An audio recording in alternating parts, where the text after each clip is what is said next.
So thank you so much for being here and coming with today's notice. I very much appreciate that. Our intentions as a district are to keep transparent communication happening with our community as we're trying to do the same thing with our families and with our staff at KISD, specifically Roy J. Smith Middle School.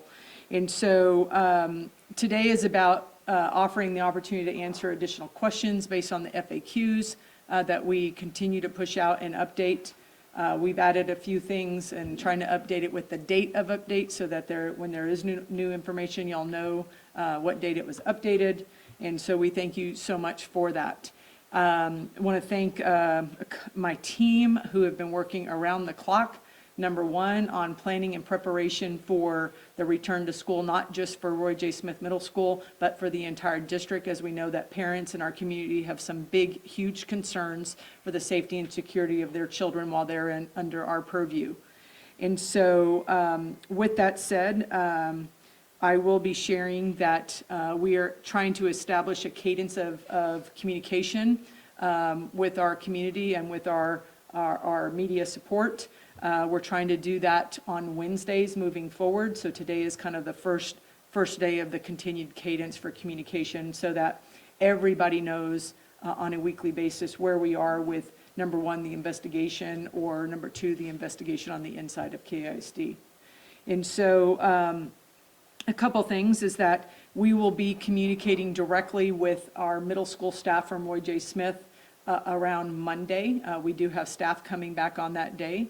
We are going to be covering day one procedures for students returning to Roy J. Smith to include enhanced safety measures at that campus. But I also want y'all to know that we're doing that same thing with all campuses at KISD under the direction of Dr. Terry Osborne, who's been kind of leading that work to make sure that we're not missing anything when it comes to the concerns that not only our staff has, but our community has. And so we have plans to communicate between now and Monday. The plan is to communicate well and to communicate often. I think is beginning of Friday. There will be some communication going out to staff. On Saturdays and Sunday, we'll be communicating with our families.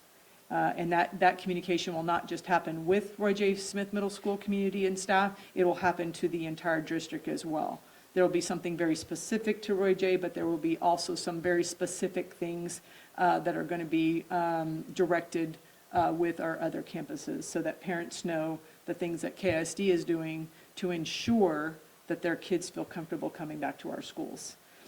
A couple other things is we're getting ready to set up a tip line for parents that is a direct tip line to the superintendency. They won't get me on the phone, but I will be communicating with that person on a daily. And it's we still want people to use the Bully Reporter.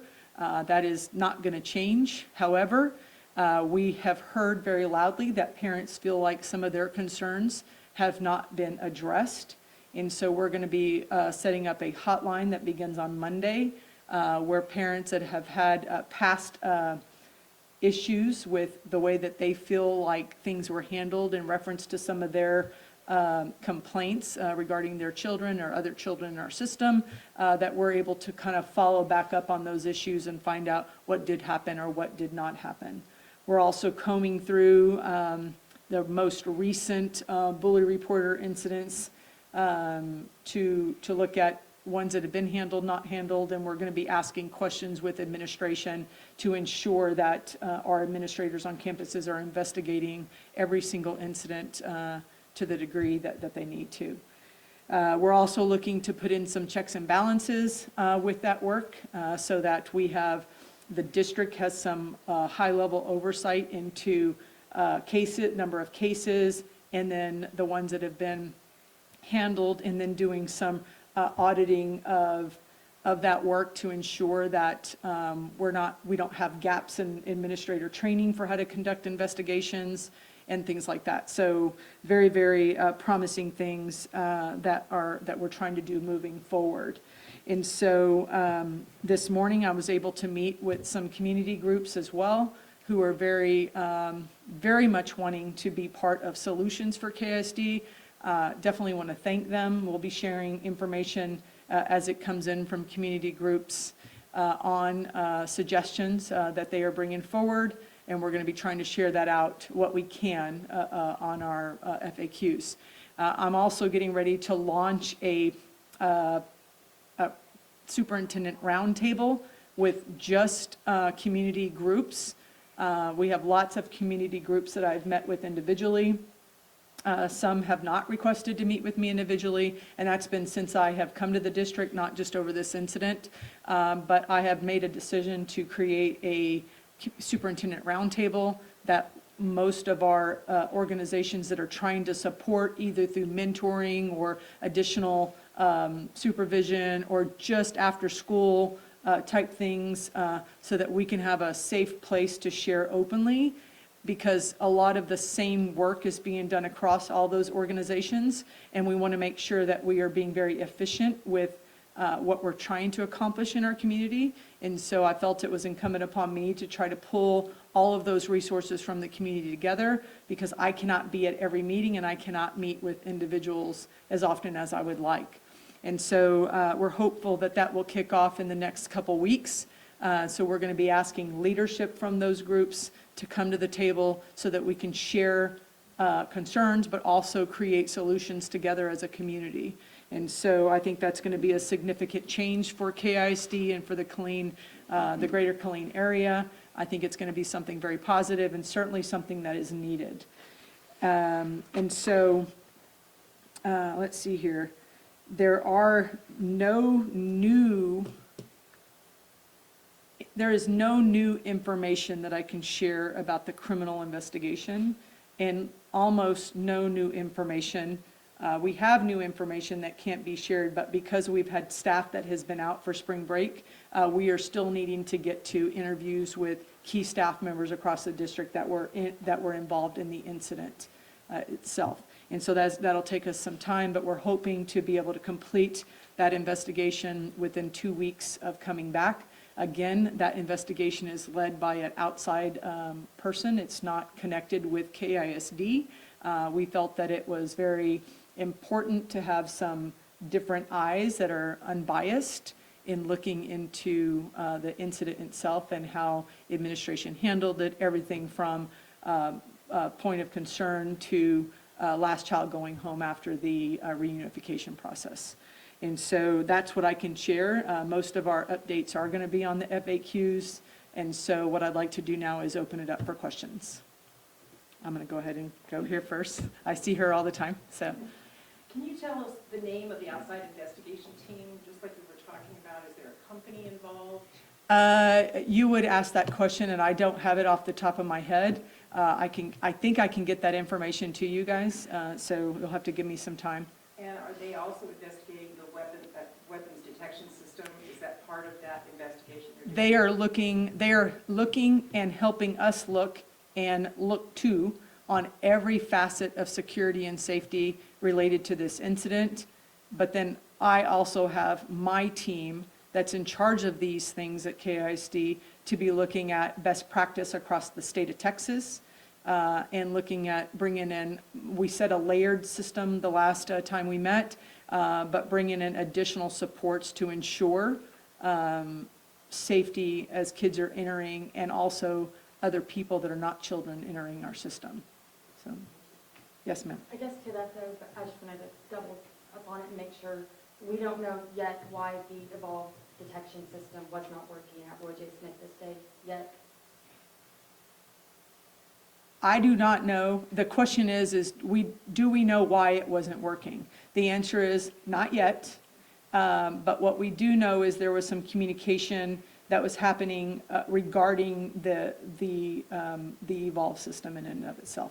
So as soon as we get that information hammered down, and because we're, like I said, we're still trying to investigate that on the safety side of things. As soon as we get that information solidified, if we can share it, we will. And I do think that's going to be a bit of information that we can share. So I'm going to go to this side of the room real quick. Yes, sir. Spoken to a decent amount of parents even since last time we spoke about the bullying and their lack of awareness around the online bullying reporting form. A decent amount of parents have done it verbally to admin. Is there a procedure or process to where admin that have verbally heard bullying accusations from parents can input those bullying reports in themselves if proper evidence is provided? So that's a great question, and I'll answer the question with as much as information as I can that I know, not about protecting information, but then also let y'all know some work that we're doing around trying to discern what is happening, what's not happening. And so to your point, can a parent verbally come to the office and share their concerns? And the answer is absolutely yes. Where that is documented is questionable right now. Sometimes we think that we pull kids in, we have a conversation, we all agree, things are settled, but are they really settled? And right now, I cannot speak to the degree of efficacy that is being done. And so, but that is something that we're reviewing. In addition, we're kind of combing through referrals that have come from teachers, as well as looking at the data that we track through PEAMS on number of incidents reported, number of what we would call disciplinary actions associated with that. And so, like we're as we have independent investigators looking at things, we too are doing a deep dive into some of the things that we feel very strongly that we're responsible for, not just at Roy J. Smith, but at all campuses moving forward.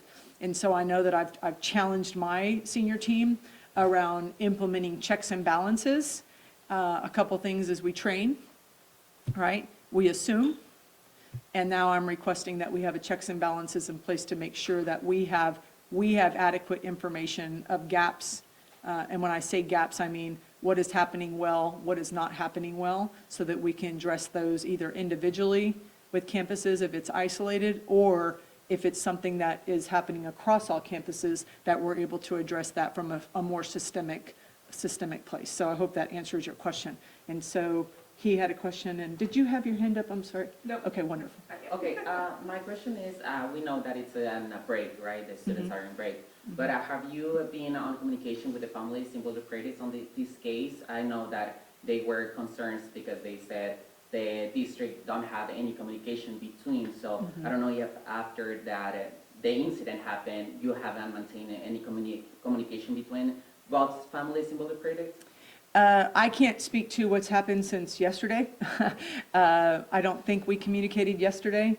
What I can tell you is that beginning very shortly here, there will be this constant communication to families about what we're doing to prepare for kids returning to school, plus communication with our staff, because we do have staff too that are concerned about some things that they feel are challenges at their campus, to include student behaviors that impact them, student behaviors that impact their ability to teach in classrooms. And so, as mentioned earlier, we're trying not to let any rock get unturned. We want to cover all the rocks and make sure that we're addressing all of that. And so there will be frequent communication coming, so that parents can expect that as early as Friday. As far as the information regarding the investigation, there's not a whole lot more to report, and anything that is happening we can find on the FAQs that I can share. So Have you been in communication with the mom of Serenity? I have not. We have been in communication with the family regarding some things that we're able to do as a system. We do have insurance for the district that has reached out and offered to pay for the funeral services. And so that has been our degree of communication with the families. I'm sorry. I'm going to go here. Yes, ma'am. Kind of along the lines of parent concerns, I know that there's been a lot of chatter about the phone policy, and you mentioned about it's going to be under review. Has there been any changes to that yet? Any discoveries made? No, we have not. We have not made changes to the cell phone policy. We are moving forward with the expectation that we had at the very beginning of the year. But that is another area that we are looking into. It'll be part of a more comprehensive review. Certainly won't happen anytime in the next 2 weeks. But certainly we'll have more information as we plan to open our buildings next year. Great question. Sorry. No, you go ahead, because she was later. Sorry. Reading off of the FAQ page, the curriculum update page, it stated that accused and the victim were in school at the same time were enrolled at Smith for a month, but they were only on campus together for 4 days. Can we confirm that either the suspect or the victim was facing disciplinary action or was attending another school, alternative school during this time period? I can not confirm that because of privacy rights of the two individuals that were involved in the incident. I can generally speak to one of them had just enrolled in that school. The parent had made a move to that attendance zone, so it was not a transfer, which is some of the chatter that has been put forth to the district. There was no approval of a transfer. The child actually moved and enrolled in the district that they lived in. I cannot speak to specificity of the disciplinary actions surrounding not only the incident but anything prior. But we do know that there had been some concern amongst multiple children involved in not necessarily the incident, but around the incident. So, yes, Jan. Have you spoken to the Simmons family? And if so, what was the nature of the conversation? And do you know if she is still in detention? I believe she is still in detention. I have not spoken with the families. Yes. The last time that we spoke, you had said that between the two students, nothing had been filed on the bully report website, but you weren't sure if anything had been, said to a staff member. Do you, by chance, know if anything had happened prior with the students bullying-wise? Not at this time, I do not. And so, as mentioned earlier, on this bully reporter, the answer is no, but we cannot confirm or deny that something wasn't verbally communicated or submitted as a particular. Now, there could have been, and I say this with caution, there could have been things reported that were not necessarily bullying or harassment, that were concerns, but not specifically those things. So, yeah. Yes, ma'am. Regarding both of the families who were involved in the incident, does the district have any plans to protect either side of the family from any form of retaliation? I know there's been a lot of chatter on that end. So I can't speak to the families. We're responsible for the children, the students at KISD. We know that there will be a delay, all right, in kids coming back to the system. Specifically with the two in this situation, we do not anticipate one member to be returning to campus anytime soon. I think. Right, go ahead. I know that again on the update page that you said that 2 admin members from Smith have been placed on administrative leave, 1 principal and 1 unidentified role person. Is that other person able to be identified, and can we confirm or not deny whether or not they will return after spring break? I cannot confirm that. We did have a principal and an assistant principal that were put on leave.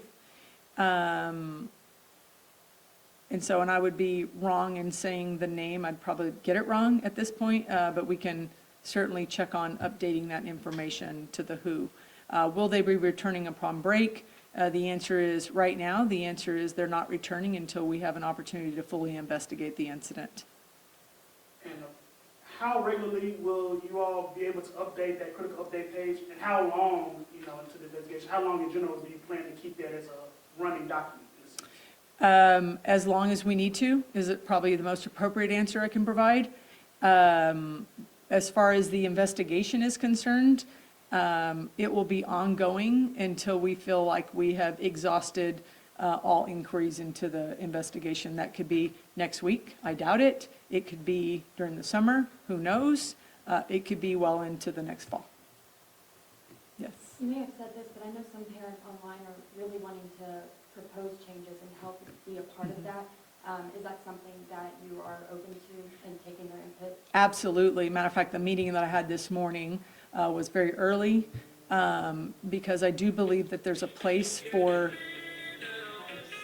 sorry.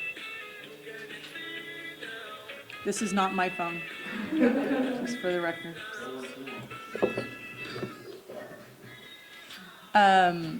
Can you repeat the question? I'm so sorry. Parents have just been vocal about wanting to help propose changes, and if that's something Yes. that y'all would, the input y'all would be accepting to do that. Absolutely. And what we're trying to do is do that in a very structured way. As mentioned earlier, there's lots of community groups that have reached out and want to help.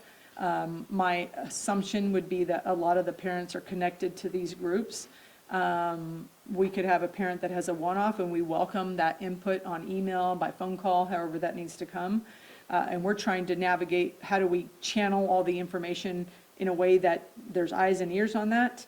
But my hope is that most people will be connected to some degree to the outside organizations, that those key leaders would be able to bring things into the system. I know in the meeting that we had this morning, lots of really, really good feedback. And it wasn't about, what do we do wrong? What do we do right? It was more about how can we help, which is a very different place, I think, and I want to give kudos to the community on that, because it could just be very different right now. And it's not. We have very concerned parents, we have very concerned community, and we have a very active and engaged community that wants to help and wants to find solutions. And that, on behalf of the community, does not happen everywhere, and I'm very, very thankful for that. But we are, as a system, very open to that as well. Could you do one more? Sorry, did KISD send any representatives to the independently organized town hall this past Saturday? Was there any action? We did not. We were, we had some reasons why. Because of the volatility in the community, we don't know who's going to be at these meetings, who are not. So that was expressed to some degree this morning, because it was key leaders from that particular group. I think moving forward, though, I feel very comfortable in that zone, and as things come up that we can attend, we definitely will be part of. And yet, have you had any contact with members of that group? Yes, I met with the members, the leadership of that group this morning. Thank you. Thank you, Dr. Fey. Thank you so much for being here, very much appreciated.